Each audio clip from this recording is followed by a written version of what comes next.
Let's face it, running your own interior design business can feel overwhelming. But guess what? You don't have to do it alone. I am so excited to introduce a brand new way to get the support you need. One-on-one mentorship with me, Laura Thornton, your interior design bestie. In just one focused hour, we'll dive into whatever you need most, whether that's pricing strategies, client management, presentations, attracting clients, building up a repeat business, or just getting out of the hamster wheel. You'll get clarity, strategy, and expert advice based on my 28 years of running a thriving business and over the last decade, a seven-figure design firm.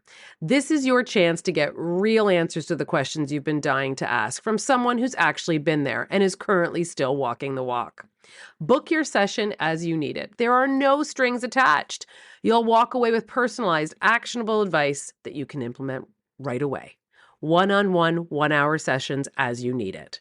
Head to the website or click the link in the show notes to book your mentorship session, and let's build a beautiful, profitable business that you've been dreaming of together. Welcome to the Business of Beautiful Spaces, a podcast that's specifically for interior designers and decorators. This is the podcast for designers and decorators who love creating beautiful spaces, but also know that building a profitable business, it what makes it all sustainable. Hi, I'm Laura Thornton, and after nearly 30 years in the interior design industry and building a seven-figure design firm, I know firsthand how lonely it can feel running your own business.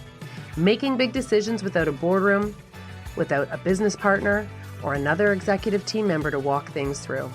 That's exactly why this podcast exists. Think of me as your interior design bestie, the place you come for honest conversations, real action items, and a clear to-do list that you can apply today to move the needle forward and improve your bottom line. And if you can't get the answers you're looking for here, one-on-one mentorship with me is always available because no designer and decorator should have to figure this out alone. My goal with every episode is simple: to help you build a more profitable, confident design business and propel you into sustainable, successful future. So let's dive in. Hello, welcome back to the Business of Beautiful Spaces. Today we're going to talk about a really important tool in your interior design business. And I know it's not glamorous, but it's a really powerful tool. I want to talk about lead trackers. And because if your leads are currently living in your inbox with flags that you will get back to, and you're sure that you're going to remember next week to follow up, or they're sitting in your notes app or in your brain, then you really don't have a pipeline. You really have a guessing game, and you're really hoping that you're going to remember next week to follow up. And the truth is, leads are our future revenue. So if that's the case, they're also our future referrals. They're also our future projects. So if we don't track them, if we're not following up with them, and if we're not measuring what's happening, we're going to lose these opportunities quietly and quickly. So we're going to cover today in this episode what a lead tracker is, why it matters, what should be on it, why follow-up is where the money is, and how tracking your dates for every bit of your process along the way is going to show you where people will start ghosting you or drop off. And it'll also provide you metrics on what you can gain and where you can help nurture and finesse that process. Okay, so let's get into it. Why a lead tracker matters. And I don't care how you lead track. It could be in your Asana. It could be mine is a piece of paper, and that's what works for me. I have always used pad and paper. And so I have sheets that I create on a computer way back when, and I just print them, one for each month of the year. Let's hope it's filled at the end of each month. And I use that as my guide. And these are the things, I don't care how you do it, you just have to do it. You have to have something that allows you to stop the guessing game. And these are the things that the lead tracker will start to give you visibility, and the visibility will start to give you control. And when you see your pipeline, whether it be a sheet of paper or a computer or whatever works for you, you're going to stop running your business in a reactive mode. You stop guessing, you stop relying on your memory, and you start running a process to track potential clients, potential projects, and potential future revenue. And something else that happens when you track your leads, it starts to give you grace. What do I mean by that? Because a lot of designers take ghosting personally. Of course we do. We don't understand what happened. You reached out, we reached out. Where did you go? Where did we lose you? What did we say? How did this happen? But they think that it means something went wrong, or that you weren't good enough, or that your pricing was incorrect. But when you track the process, you can start to see patterns. You will see that sometimes people go quiet because life happens, or sometimes the pipeline changes, or sometimes they get stuck in decision fatigue, and sometimes they're overwhelmed. And instead of spiraling, you can stay calm and you can follow your system and you can handle it like the CEO that you are of your business. And the lead tracker will show you what to fix. If there's something that's consistently falling off at the same point, then that might tell you that you need some finessing prior to that drop-off point. The tracker will also show you what to fix. And if, like I said, if they're dropping off at that stage, it's not a personal failure, it's a process issue.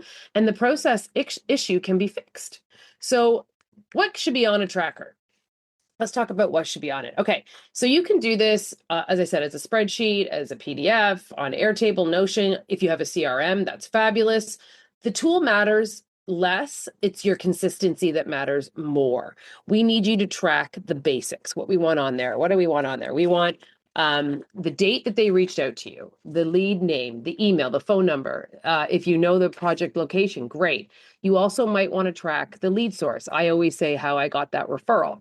Was it Google? Was it a person? Was it a building partner, an architect partner, a past client, a networking event? And the reason I do that is because then if I end up with a project, I do send that referral a gift. You might want to think about doing something like that too, because I find when people get a little something back, then they refer you even more. You also want the project basics. If you know what project type, if you know if it's full service renovation, if you know any of that information. I do that with a code so it doesn't take up too much room. And you might not know that until you're able to set up a consultation call. But you also want to add in here how you reached out to them. It was email, whatever the case may be. What day did you write back or follow up? Did you send them your welcome guide? And all of those items should have a place to have the date. So if you have the date there, then you can set up the next follow-up. Do you follow up a week later if you haven't heard from them? Then you want to make sure you put that in your calendar to follow up. And once you do send that follow-up email, and hopefully you have it templated so that it's a really easy thing to do, you would write that date in there. Then you would do a third follow-up. If you gained a consultation date out of that, you're going to write that date in there. If they didn't get back to you on the dates that you provided, you follow up again. Did you send them a design quote? Which date was that? You're going to put the date in there as well. Did you follow up on that? What day did they sign the contract? So that's the day that you close the deal. Now you want to know the very first day they reached out to the very first day that you reached back to them to that signed contract, and what are those averages? So now you start to get some data and analytics that provide you information about how long that process took. What did that take? So you can start giving yourself some grace. If you know that typically that process is going to take almost 6 to 8 weeks, you're not worried that they're going to drop off. I also will tell you by following my tracker guide and following up 2-3 times, that's my follow-up. I've actually had clients where I'm like, thank goodness you didn't stop, because my life was busy and I kept meaning to do it, but I'm so grateful that you kept reaching out. And that's the grace that I mean, because we think instantly that it's us, that we've done something wrong, but really their lives are busy as well, which is why they're reaching out to us. They want us to save them time and money in their lives. And so it's actually been a benefit to have this tracker, where I probably after 2 would have been like, ooh, I really don't want to bother them again, but I stick to my process. And now I know that works for me. Okay. Got off goal there. So you start to learn your timeline on this. You start to learn that information that's going to help you give yourself some grace. You can customize these stages to work for you. But I mean, here's some examples of what you could include. From the moment there's that new inquiry, the new inquiry response was sent, your welcome guide was sent, your discovery call was scheduled, your discovery call was completed, your proposal was sent, waiting on decision, contract sent, contract signed, deposit paid, close. And that could be as simple as that, and the follow-ups in between, and just have dates. But let me tell you why this lead tracker does become super powerful. The date tracking that makes this tool work, as we just discussed, this is where each of these key dates will really help you learn about this lead journey that you're going on. So are you going to track the date? You are going to track the date the inquiry came in, the date that you responded, the date you sent your welcome guide, the date you scheduled the discovery call, the date you scheduled what call happened, the date you sent the recap email, the date you sent the proposal.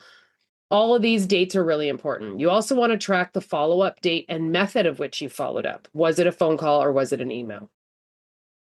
And then the last contact date and the last follow-up date. And then I use highlighters because you all know I have a highlighter addiction.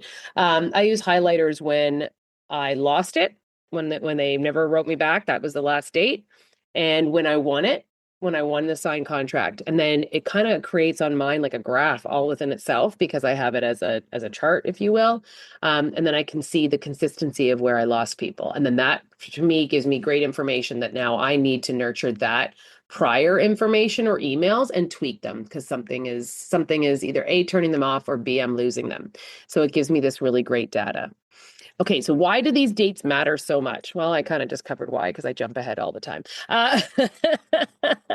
But again, I'm just going to reiterate, you can see where people are dropping off. You can see where people stall. You can see where people disappear.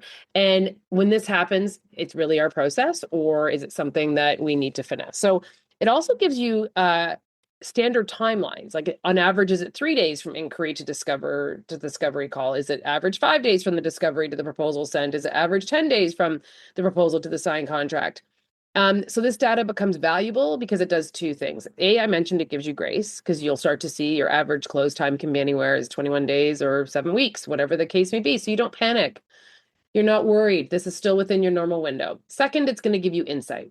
So if your average close time to close is 21 days and you have leads sitting for 45 days, then you know you need a stronger follow-up movement. And this is where the magic email comes in. I've talked about this before, but the magic email is something I do send out. You can Google it or ChatGPT it or whatever the case may be and apply it to your process. But I talk about the magic email a lot because it works. And what happens is I will send, let's say, on my process, after I've sent the welcome guide, I follow up 3 times, asking for a consultation date. Excuse me, that's not true. Welcome guide. I'm following up with trying to get a discovery call. So I would now on the third follow-up, this is where I would send the magic email, which is basically taking the onus off the client and saying, I know life gets busy and I know that, things might have changed on your end, but if you wouldn't mind just letting me know, I'd appreciate it, but no pressure from us kind of thing. We know that life gets busy. And 9 times out of 10, once you've taken the pressure off of them, they will say, oh my gosh, I'm so sorry, Laura, I didn't get back to you. We've changed our mind, or we're going to go a different route, or whatever the case may be. But it somehow allows them to not have this guilt that goes with it, and they just reach back out to you. So you could follow up with that magic email. It's a real tool and it works, I promise you. Okay. So the following up, I know it's annoying. I know it doesn't feel good, but it is professional and people are busy. People get distracted. People get overwhelmed. People need reminders. And if you don't follow up and you assume they're too busy and they lose momentum, they'll move forward with someone else who does respond faster. And the lead tracker turns follow-up into a system. It's not a mood. You're not guessing. It's a plan. And here is the simple follow-up rhythm. Follow up 2 to 3 days after the welcome guide or proposal. Then follow up 7 days later, then follow up 14 days later, then, another 7 days. And at that point, that, you can decide how far you want to go, but that's the 3 strikes, you're out in my world. And because you're tracking these dates, you can see what starts to actually work. And if you want to test it at 7 days, 7 days, 7 days, you can do that. You test what works for you and your clients. But the magic email is where it starts to allow that lead that seems to be drifting to stop being a no, and it might be a yes, or if they're stuck, they kind of feel that they'll let you know. The magic email does 3 things. It gives them a clear decision point, it removes the pressure and the shame, and it protects your calendar without you sounding harsh. So here is where I think I would send it for you. This is what I would do. When you send it, and they haven't responded after 2 to 3 follow-ups, or they have said they want to move forward, but they keep delaying, or even the past is excuse me, now I'm stuttering, or they are past the normal time to close window that now you're conditioned to because you're using your tracker. Here's what an email can sound like. Hi, client name. I hope you're doing well. I just wanted to check in and see where things stand on your end. If you would still like to move forward, I would love to support you. And the next step would be, whatever that is in your process, discovery call, proposal, acceptance, contract signing. If the timing has shifted, it's completely okay.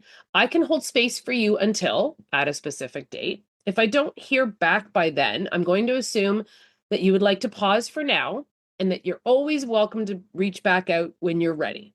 Either way, please just reply and let me know which direction you would like to go. That's the magic.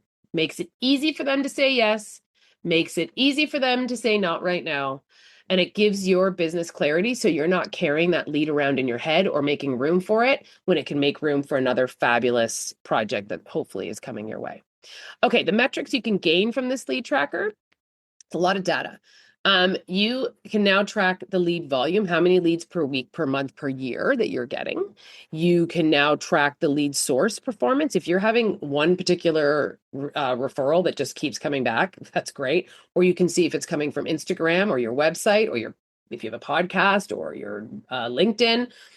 You can start tracking to see where the sources are converting best. This is really going to help you with your marketing as well. And you can track conversion rates by stage. You can start to inquire whether or not it's your discovery. That's how many discovery calls have been scheduled, how many discovery to proposals are sent, proposal to sign contracts have been sent.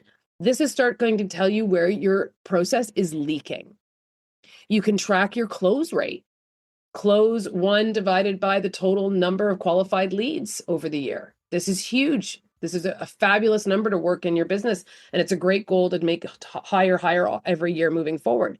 You can track average response time. How long does it take for you to reply after an inquiry comes in?